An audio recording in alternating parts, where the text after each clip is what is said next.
All right. So we'll turn our attention now to what's happening inside.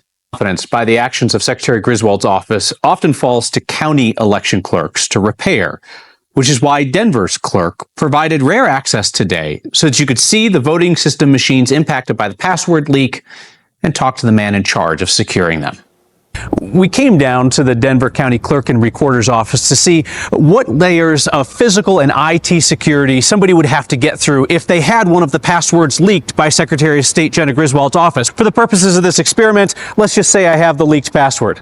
Jenna Rocks 1, exclamation mark. They always make you put in one of those marks. All right, we've got the password. It's probably what the passwords were. We're going to try to get in.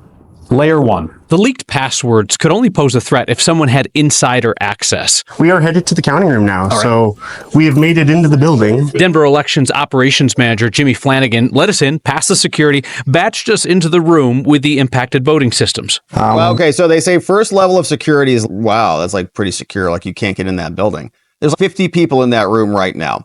Right. I'm sure a ton of people have access to that room. Get you in. Denver had 20 machines affected. This is one of them. It tallies votes as paper ballots are scanned. Put in the BIOS password here, and you could reactivate dormant wireless equipment. Voting systems are not supposed to be able to connect to the internet. So if somebody was able to get this far, get through the physical security, take the password, get into the BIOS, what access would they have to the Dominion voting software, which is on the machine tabulating the votes? They would not have any access because the BIOS is just the first layer of security on this machine. We don't even have access to those BIOS passwords, but one password that the Secretary of State doesn't have access to is the operating system that is installed on here. So each one of these has its own password to log into the operating system, and they additionally have a password to log into the Dominion application to actually launch the tabulation software. You would need that separate password. All right, so security bros or brothers and sisters out there, what do you think about this? He says no.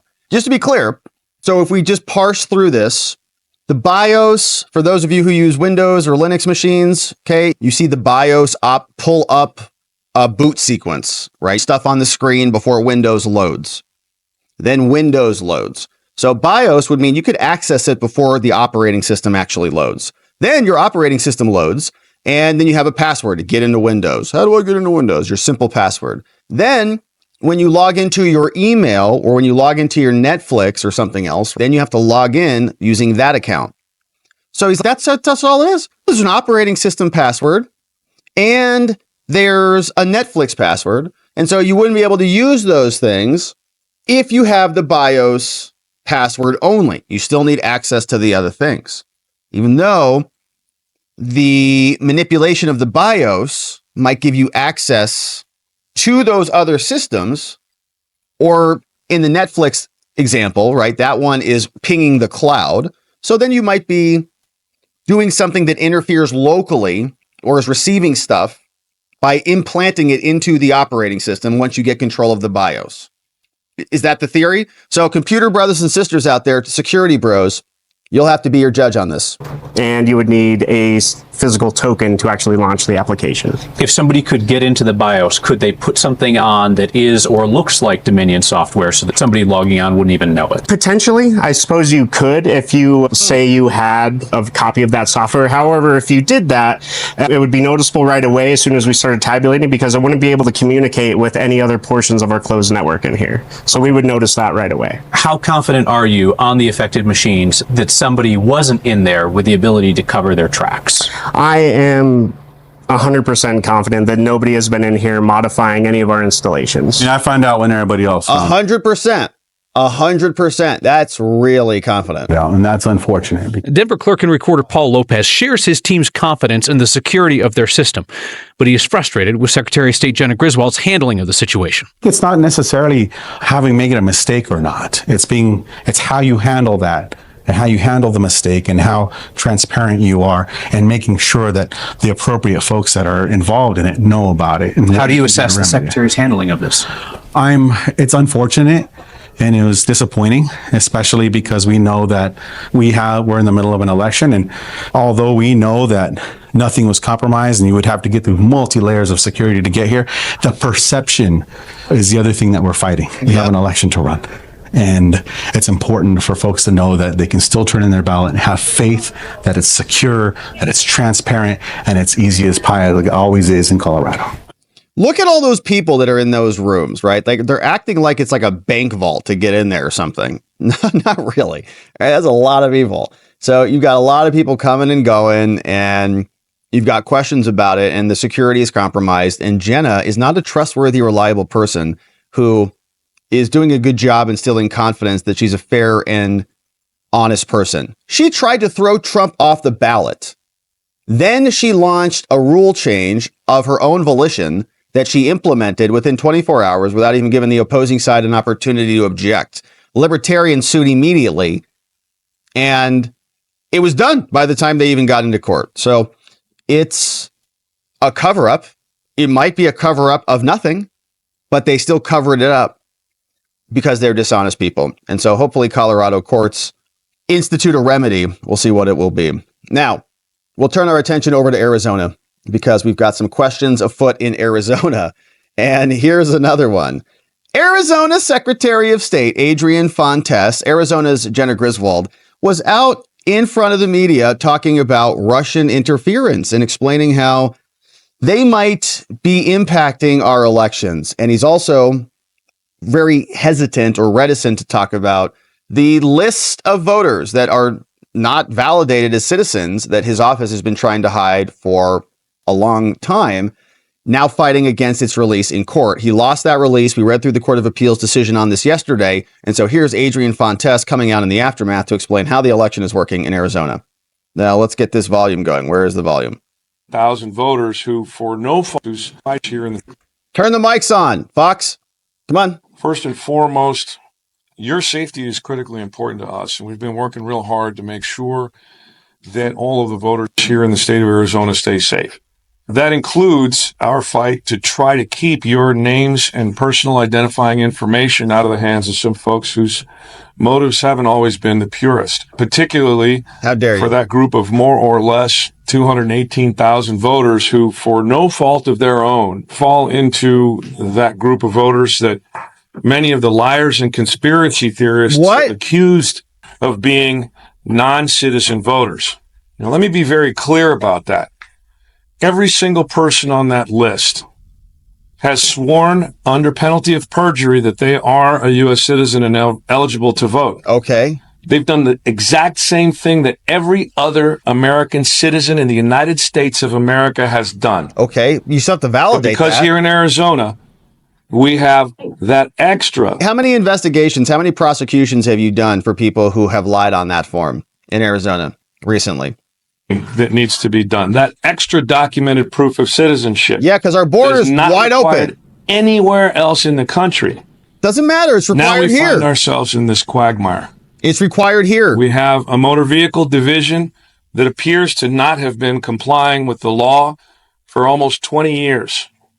We have a United States Supreme Court decision that has confused and confounded administrators of these laws right before an election. Why can't you guys figure it Thankfully, out? We have an Arizona Supreme Court that has indicated very clearly that every single one of these voters is eligible to vote and eligible to vote in every single election. The Arizona Supreme Court made it clear that we will be addressing this issue after the election, as we ought to have. And thankfully, there are some sober minds on the bench. Today, we have complied with and are complying with a court directive to release specific voter records for 218,000 individuals as part of our ongoing legal process. This list has been turned over to the plaintiffs in the matter that was before the courts, and they are allowed to give it to the counties and to state legislative representatives. I again want to apologize to some of those voters out there who are feeling a little bit uneasy about some what? of these folks having your name and personal identifying information. I tried to stop this. Oh my gosh. So dramatic. Let me reassure folks, however, that you will be able to check to see whether or not your name is on this list. If not right now, then within the next hour or two at my.arizona.vote. All right, let's check ourselves, shall If we? your name is not on this list, then there are other things that we'll talk about in a minute. But if your name is on this list, if you think you are one of those folks who's been voting in Arizona for a long time, the state Supreme Court has flat out said, you don't have to prove anything to anyone. Legally in Arizona for 2024, you are eligible to vote a full ballot, and no one has the right to harass you at your home, demand identification from you, or otherwise. If anyone does do this sort of thing, please contact our office or your local law enforcement agency. Voter harassment and intimidation is a violation of the law, and if given sufficient evidence, we will provide that to the proper authorities. All right, your boy's valid. I'm not on the list. I would share the screenshot with you, but it's got a bunch of personal information on there. But valid registration, active. I'm on the list, baby. Now, what's I'm gonna not on the happen list. I'm in the good. next few days and the next week or so? County recorders are going to be contacted, and they will be contacting the voters on the list in due time later this year so that we can make sure to gather the appropriate documentation for each of these individuals so that they can come into full compliance with the law. We will discourage voters to contact your local election officers right now because they have an election to run right now, and you are under no And you can just check the obligation list. whatsoever to provide documented proof of citizenship Look at that. if you're on this list. Now, because this is such a morass, and because the legislature keeps changing rules and the Supreme Court misunderstands how these things work, there are some individuals who have recently registered who still have to provide documented proof of citizenship by 7 p.m. tomorrow night, Tuesday, November 5th, so that they can vote, and that ballot will be counted. But the other 210,000 will Again, not. Because of the way Arizona has treated its voters, which is different than any other state in the union. Will you stop it? We want it have that this way. Confusion. We want it that way. Our borders are wide open. We want people to have to provide proof. We don't want it like California. So stop comparing it to that, man. This guy's such a We're hoping to pain be in the able butt. to work with folks to make some clarifications in the law over the next legislative session. We're hoping to work very closely with the county recorders well after this election so that we can cure this up on an individual voter basis. But again, let me reiterate what I said at the top. I have fought as hard as I could to keep your names and your personal identifying information away from the folks who I don't trust. And We I don't have good trust you. reason not to trust them with that specific. We don't trust you, Adrian. But also, in accordance with the court's orders, we have turned over and are in the process Good. of turning that over. If there are any violations of the court orders by the folks who will be getting this information, Which means they can't those disclose it. violations, we will be turning over immediately to the Attorney General and the Department of Justice for prosecution Yeah. and or referral to any other appropriate agencies. Okay, so the people who are getting the list can't disclose the list. Otherwise, they're going to get prosecuted. Relax. No one is going to share the list. Got it. Anything else?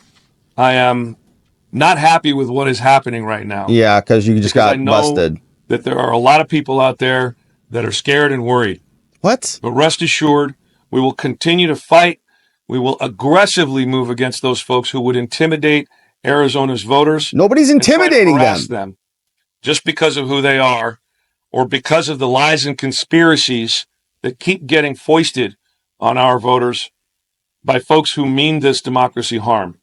No, my friend. mean- We want to make sure that our voters are actual citizens. That's what we want in Arizona. And so the fact that you guys can't figure out how to maintain your lists, that's your problem. Doesn't mean you get to hide the lists and bury the evidence. We get access to it, and the judge confirmed it. It's public records request. And you coming out here and being melodramatic about the sanctity of democracy is pathetic. To protect our voters, and I will continue to fight to do that. I'll take a few questions. All right, let's go. Ahorita al ratito se lo voy a hacer en completo en español. Yeah.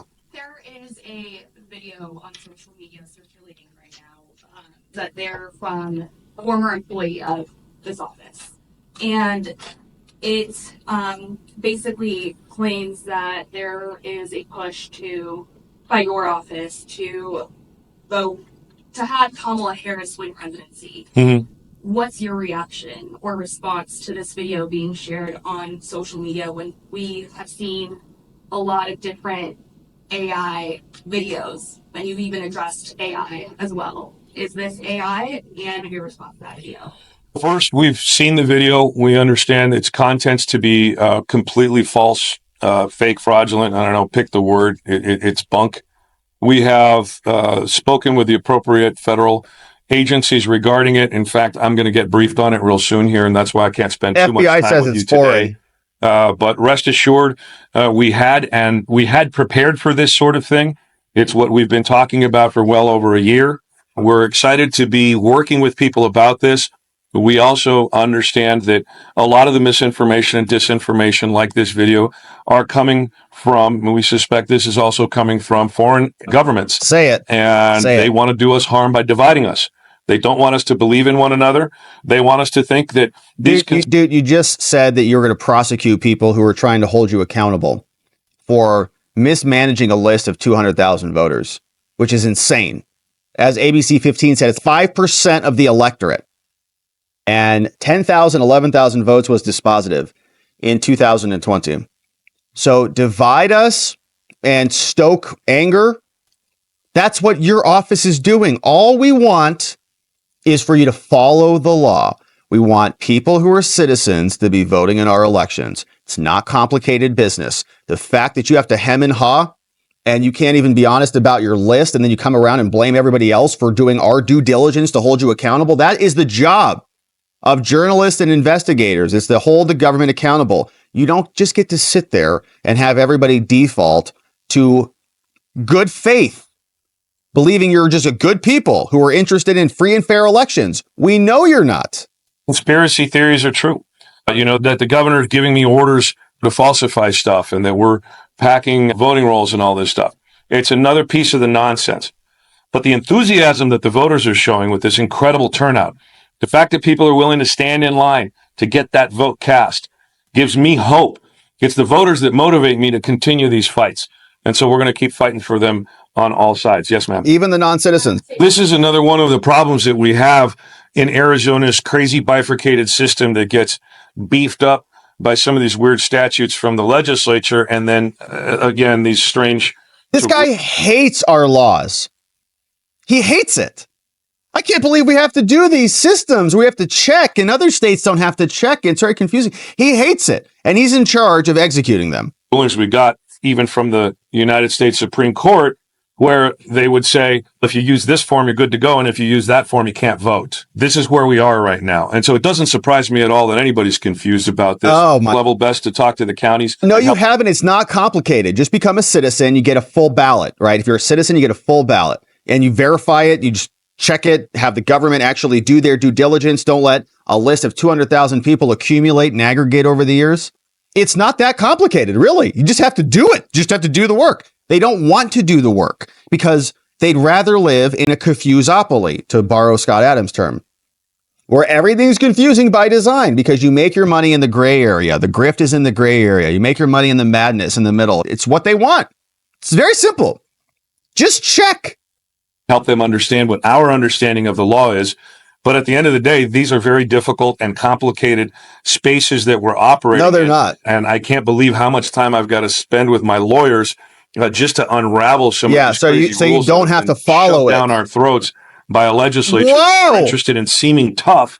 And then when we ask for resources to make these systems work, they deny us. So I'm less impressed with that. Mary Jo? Wow, this guy is very angry at the law, which is a bummer because he's supposed to be impacting and actually imposing the law, right? Executing the law.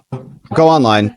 The website's been set up and we've got the final hooks that are getting put into place right now. But I'll be honest with you, Mary Jo, we've got an election to run and we've got a whole host of other things that we've been needing to deal with. This is part of that. This guy, I can't even believe is in office in Arizona. And we were actually hopeful that the courts would be a little more sympathetic to our voters and that we wouldn't have to engage in this. But because we got there, we needed to do just a couple of minor tweaks to get these things up.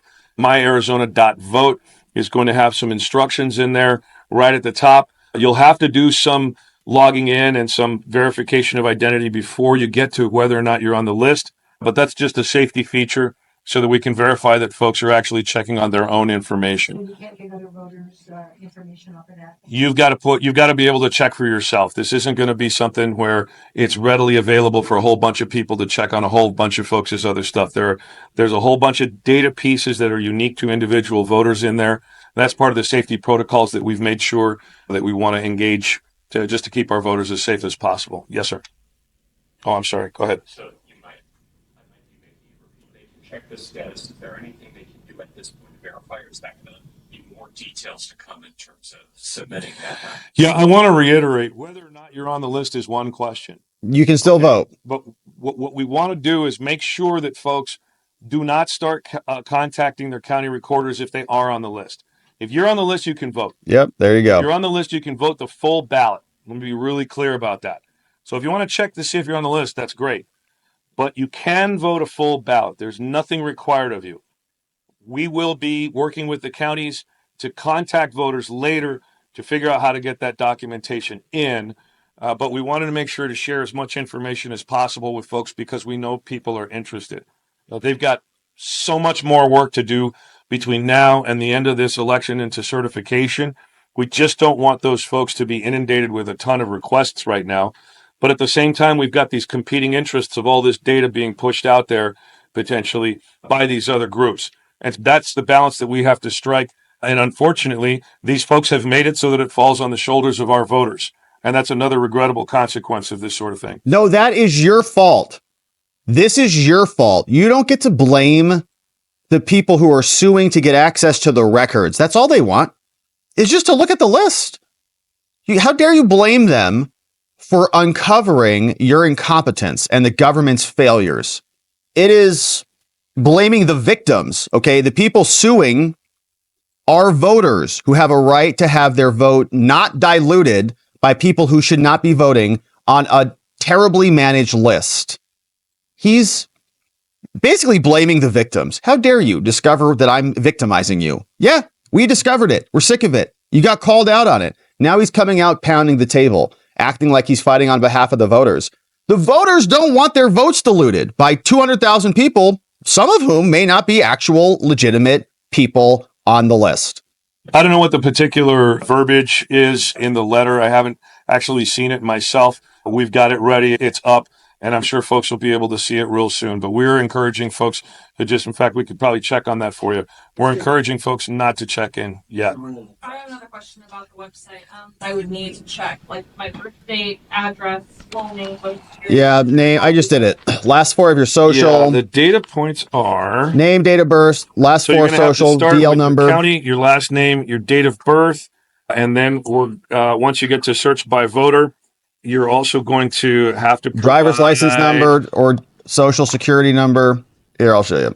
There's an identification method that's indicated on there, and then you'll provide some other identification, including, for example, tribal ID numbers and things of this nature. Select your county, last name, date of birth, method, ID, It'll pop tribal up with ID. your voter information. There's an option the to ID. correct, if not, and then there will be a drop-down menu that'll ask, and it'll say new right at the top.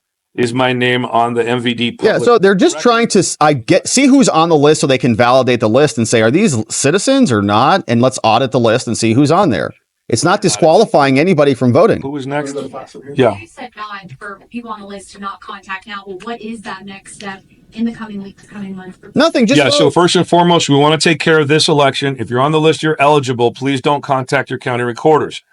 Once we get past this election and all of the work those folks need to do for this election, then we will make sure that we start contacting folks from the 15 different county recorders. Yeah, I'm sure. We'll be assisting them in any way that we can, and then the information exchange can start. That's going to happen later this year. Don't forget, the canvass is not until November 20th. That's when the bulk of the work at the counties specific to this election is going to get starting to wind down. So it's going to take a little bit of time. We're asking folks just to be patient. Absolutely, people on the list should wait to be contacted. And if you are on the list, you are eligible to vote a full ballot according to the Arizona Supreme Court. Yeah. Yeah, I don't have any specific data as to that because we're right in the middle of an election and people are calling for all kinds of different reasons right now. So at some point, we'll get some data breakdown on the category of the calls, but I don't have any of that information for you right now. But if they're Nobody had the list until just within the last couple hours. Those folks that I think might be planning what they're planning haven't really started that stuff yet. Planning what Get they're out front of it planning. and make sure our voters are safe. What are you There talking you go. about? Yeah, what, thank you. Great question. What are they planning? What are they planning? Look at him. What's your question? Answer this one there, Adrian. Let's see. I'll tell you exactly what I think some of these folks What? are planning. I think they're planning on going after voters who they might politically disagree with. I think they're planning on knocking on their doors and trying to intimidating them out of voting. These folks are shameless in their legal efforts. They believe that their right to investigate and harass What's your evidence for that? What's your evidence for that? voters is more important than their voters' vote right to actually cast a ballot. We saw it in the EPM case, where these folks think that someone who goes up to a line of voters and screams at them has more rights than the voters to peaceably assemble. Okay, so this know, guy totally just shifted the conversation. He's really something. He is saying that they're going to go and harass people at knocking on their doors. What's his evidence of that? He says, look at the EPM case. That's our election procedures manual, the EPM, where what they were trying to do was disenfranchise people who had certain colors on and who wore certain purses and things like that, saying that you basically your free speech is abridged because an election is happening. And we read through the judicial opinion on that. They lost that because it was him trying to say that they can govern your free speech anywhere. There was not even a physical limitation like 75 feet within a poll place or something. It was like, whatever, anywhere. The judge said, you're nuts, dude. Not going to happen. So what's his evidence? Again, he's just crying, which is what all the Democrats do. Insurrection. Let's see if he talks. I'm waiting for insurrection or Russia. I don't know if he'll get either one of those in, but it wouldn't surprise me. This is a coordinated effort by folks. And again, this is not political, by the way. I want to make sure folks understand. It is. Yes, it is. Anti-little d Democratic, not anti-big D. No, it is not. No, it is not. Every single one of the lawsuits, has been backed by Democratic interests, let's say. They're done to move votes around. They're not done to enfranchise citizens. They're done to enfranchise lawful votes, which are not the same thing, according to these people. This is the potential harassment and intimidation of voters. Now, do they have a political motive at the end? I don't really know, other than the fact that we're worried for our voters. And that's why I will continue to fight against this with every chance that I get. What we're doing right now in informing voters. If you are on the list, you can vote, and you have no Great question. You just lost. So, what else are you going to do? Duty to hand any information over to anyone who comes knocking on your door, either later today or into election day. No one's coming on knocking on anyone's Supreme Court doors. says you're eligible to vote in 2024, and that's the law. I don't see anything else. Go ahead, one more real quick, and then I'm going to go in Spanish. Because it's bad for us. How do we know? Yeah, because we don't know with definition at this particular stage, okay. But we've got our strong suspicions. There's a variety of different characteristics that we look at, none of which we're going to be sharing because those have to do with our investigative processes. But we have very strong. It's fake foreign disinfo because we can tell. Oh, really? How can you tell? We can't tell you how we can tell, but we can tell. Brilliant. Strong suspicions based on the folks that we have in this office and the communication that our security folks have with the Arizona Counterterrorism Information Center, the Department of Homeland Security, both at the state and at the federal level. And I have a feeling once we get done talking on this briefing I'm about to get into, we'll get a little bit of a better idea. And I think our suspicions are going to be confirmed. But they do remain suspicions right now, and I'm glad you clarified that for me. Thank you very much. One last one quick, and then I'll go in Spanish. One of your earlier press releases. On our internal investigation, is proceeding as we have resources available. As you can imagine, we're in the middle. We don't have any resources. This election, along with all of our partners. And we've got a whole lot more things that are much more time sensitive at this point. Once we got that Supreme Court ruling, we felt like we were pretty much solid. This is really a background thing to find out who knew what when so that we can make sure that we don't make these kinds of mistakes again. Again, let me reiterate, the Arizona Supreme Court ruling put us in a position that these voters are good to go. So the urgency behind that investigation has waned only so that we could administer this election first, and then we will get back on that full throttle. I don't think we have a goal yet. No report. I hope to get it as soon as we're satisfied that we've fulfilled. They're not getting a report. There's not going to be any details on it. Okay, so this is Arizona. Que hemos cumplido con el orden de tribunal. All right, so now he's going to speak to all those people on that list, that 200,000 list. Hey, just making sure you guys know you can vote. So, all right, great job. That is our Secretary of State, Adrian Fontes, and He's mad at the voters who are trying to protect their vote, abusing the victims that he's victimizing. Adrian Fontes in Arizona and in Espanol.